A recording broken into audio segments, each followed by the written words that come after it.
everyone, Miss Kelly here, and I've got chapter 21 today. Goodbye, Violet. This gum, Mr. Wonka went on, is my latest, my greatest, my most fascinating invention. It's a chewy gum meal. It's that tiny little strip of gum lying there is a whole 3-course dinner all by itself. What sort of nonsense is this? Said one of the fathers. My dear sir, cried Mr. Wonka, when I start selling this gum in the shops, it will change everything. It will be the end of all kitchens and all cooking. There will be no more shopping to do, no more buying of meat and groceries. There'll be no knives and forks at meal times, no plates, no washing up, no rubbish, no mess. Just a little strip of Wonka's magic chewing gum. And that's all you'll ever need at breakfast, lunch and supper. This piece of gum I've just made happens to be tomato soup, roast beef and blueberry pie, but you can have almost anything you want. What do you mean it's tomato soup, roast beef and blueberry pie? Said Violet Beauregard. What do you mean it's tomato soup, roast beef and blueberry pie? Said Violet Beauregard. If you were to start chewing it, said Mr. Wonka, then this is exactly what you would get on the menu. It's absolutely amazing. You can feel the food going down your throat and into your tummy, and you can taste it perfectly, and it fills you up, it satisfies you, it's terrific. It's utterly impossible, said Veruca Salt. Just so long as it's gum, shouted Violet Beauregard. Just so long as it's a piece of gum and I can chew it, then that's for me. And quickly she took her own world record piece of chewing gum out of her mouth and stuck it behind her left ear. Come on, Mr. Wonka, she said, hand over this magic gum of yours and we'll see if the thing works. Now, Violet, said Mrs. Beauregard, her mother. Don't let's do anything silly, Violet. I want the gum, Violet said obstinately. What's so silly? I would rather you didn't take it, Mr. Wonka told her gently. You see, I haven't got it quite right yet. There's still one or two things. Oh, to blazes with that, said Violet. And suddenly, before Mr. Wonka could stop her, she shot out a fat hand and grabbed the stick of gum out of the little drawer and popped it into her mouth. At once, her huge, well-trained jaws started chewing away on it like a pair of tongs. Don't, said Mr. Wonka. Fabulous, shouted Violet. It's tomato soup. It's hot and creamy and delicious. I can feel it running down my throat. Stop, said Mr. Wonka. The gum isn't ready yet. It's not right. Of course it's right, said Violet. It's working beautifully. Oh my, what lovely soup this is. Spit it out, said Mr. Wonka. It's changing, shouted Violet, chewing and grinning both at the same time. The second course is coming up. It's roast beef. It's tender and juicy. Oh boy, what flavour. The baked potato is marvellous too. It's got a crispy skin and it's all filled with butter inside. But how interesting, Violet, said Mrs. Beauregard. You are a clever girl. Keep chewing, baby, said Mr. Beauregard. Keep right on chewing. This is a great day for the Beauregards. Our little girl is the first person in the world to have a chewing gum meal. Everybody was watching Violet Beauregard as she stood there chewing this extraordinary gum. Little Charlie Bucket was staring at her absolutely spellbound, watching her huge rubbery lips as they pressed and unpressed with the chewing, and Grandpa Joe stood beside him, gaping at the girl. Mr. Wonka was wriggling his hands and saying, No, it isn't ready for eating, it isn't right, you mustn't do it. Blueberry pie and cream, shouted Violet. Here it comes. Oh my, it's perfect. It's beautiful. It's exactly as though I'm swallowing it. It's as though I'm chewing and swallowing great big spoonfuls of the most marvellous blueberry pie in the world. Good heavens, girl, shrieked Mrs. Good heavens, girl, shrieked Mrs. Beauregard, suddenly staring at Violet. What's happening to your nose? Oh, be quiet, Mother, and let me finish, said Violet. It's turning blue, screamed Mrs. Beauregard. Your nose is turning blue as a blueberry. Your mother is right, shouted Mr. Beauregard. Your whole nose has gone purple. What do you mean? Said Violet, still chewing away. Your cheeks, screamed Mrs. Beauregard. They're turning blue as well. So is your chin. Your whole face is turning blue. Spit the gum out at once, ordered Mr. Beauregard. Mercy, save us, yells Mrs. Beauregard. The girl's going blue and purple all over. Even her hair is changing colour. Violet, you're turning violet, Violet. What is happening to you? I told you I hadn't got it quite right, sighed Mrs. Wonka, shaking his head sadly. I'll say you haven't, cried Mrs. Beauregard. Just look at the girl now. Everybody was staring at Violet, and what a terrible, peculiar sight she was. Her face and hands and legs and neck, in fact the skin all over her body, as well as her great big mop of curly hair, had turned a brilliant purplish blue, the colour of blueberry juice. It always goes wrong when we come to the dessert, sighed Mr. Wonka. It's the blueberry pie that does it, but I'll get it right one day, you'll wait and see. Violet, screamed Mrs. Beauregard, you're swelling up. I feel sick, Violet said. You're swelling up, screamed Mrs. Beauregard again. I feel most peculiar, gasped Violet. I'm not surprised, said Mr. Beauregard. Great heavens, girl, screeched Mrs. Beauregard. You're blowing up like a balloon.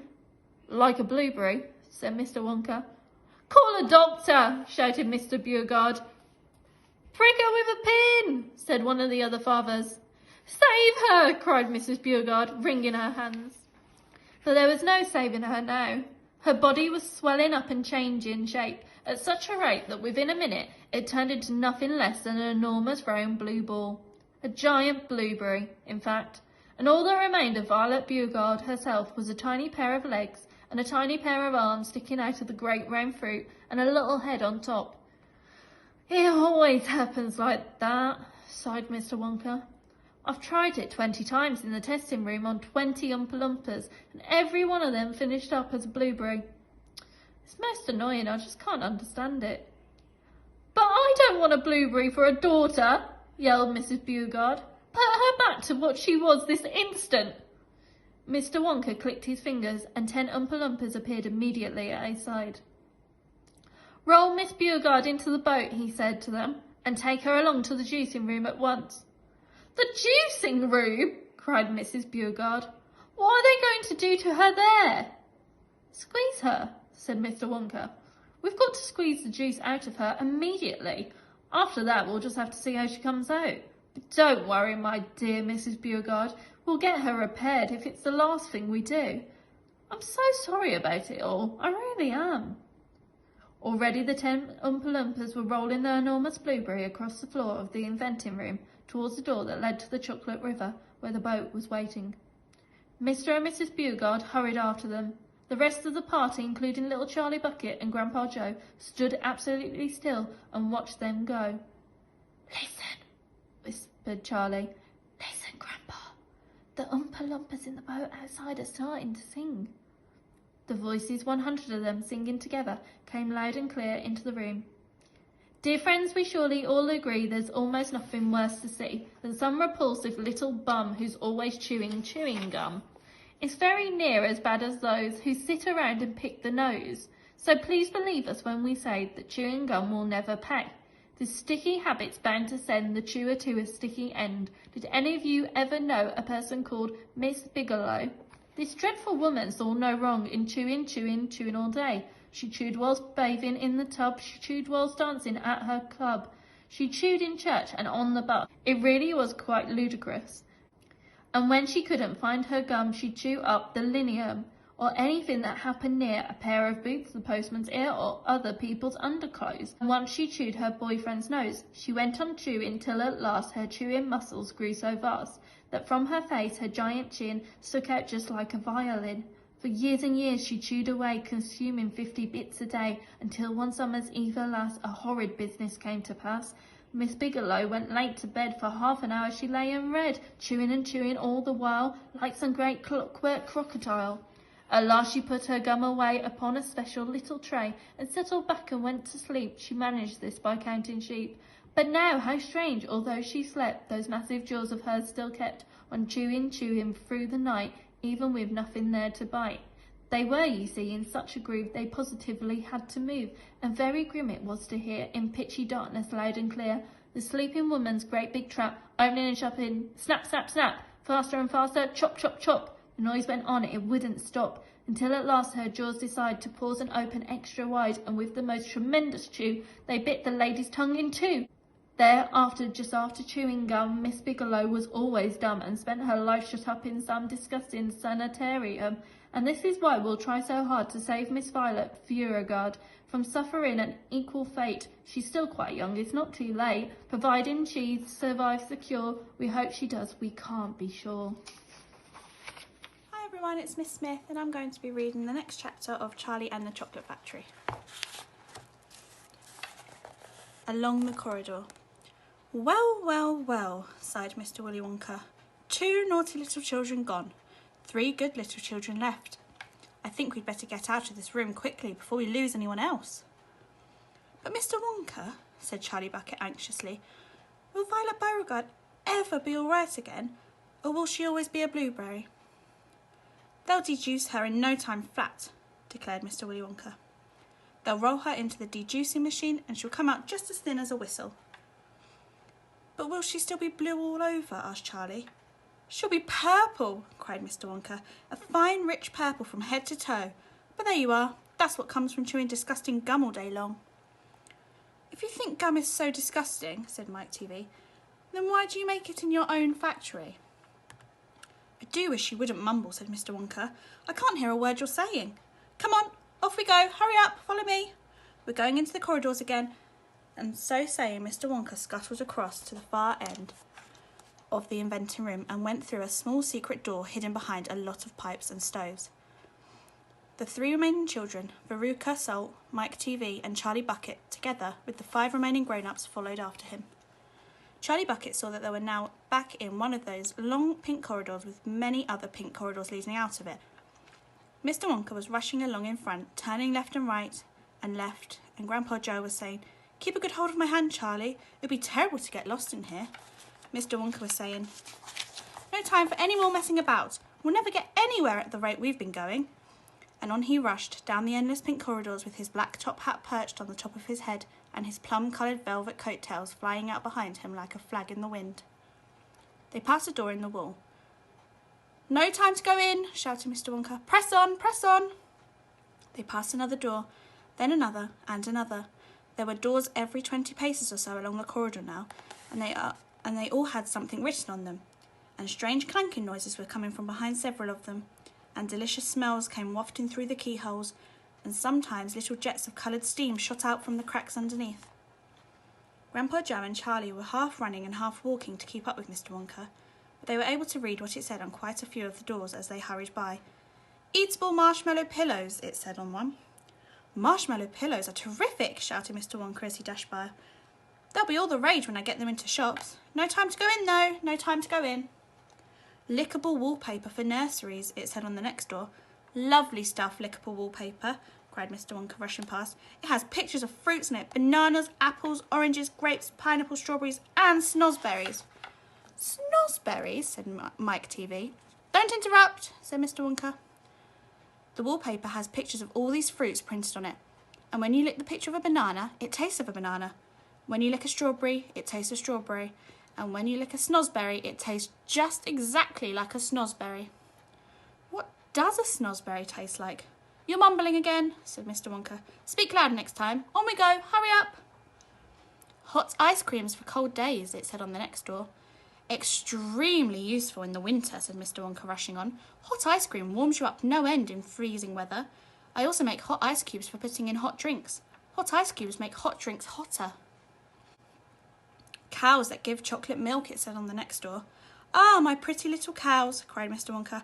How I love these cows. But why can't we see them? Asked Veruca Salt.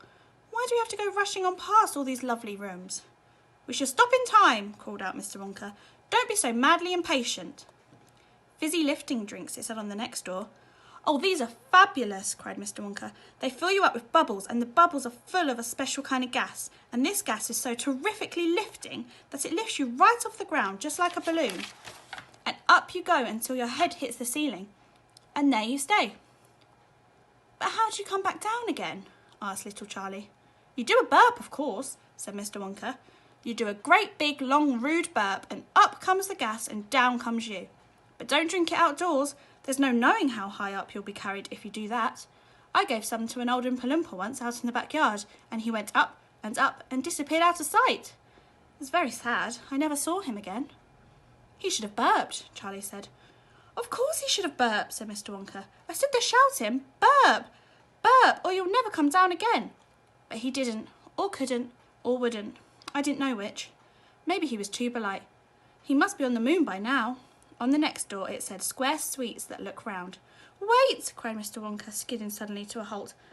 "I'm very proud of my square sweets that look round. Let's take a peek." I'm going to stop there. Come back tomorrow for the next chapter. Bye.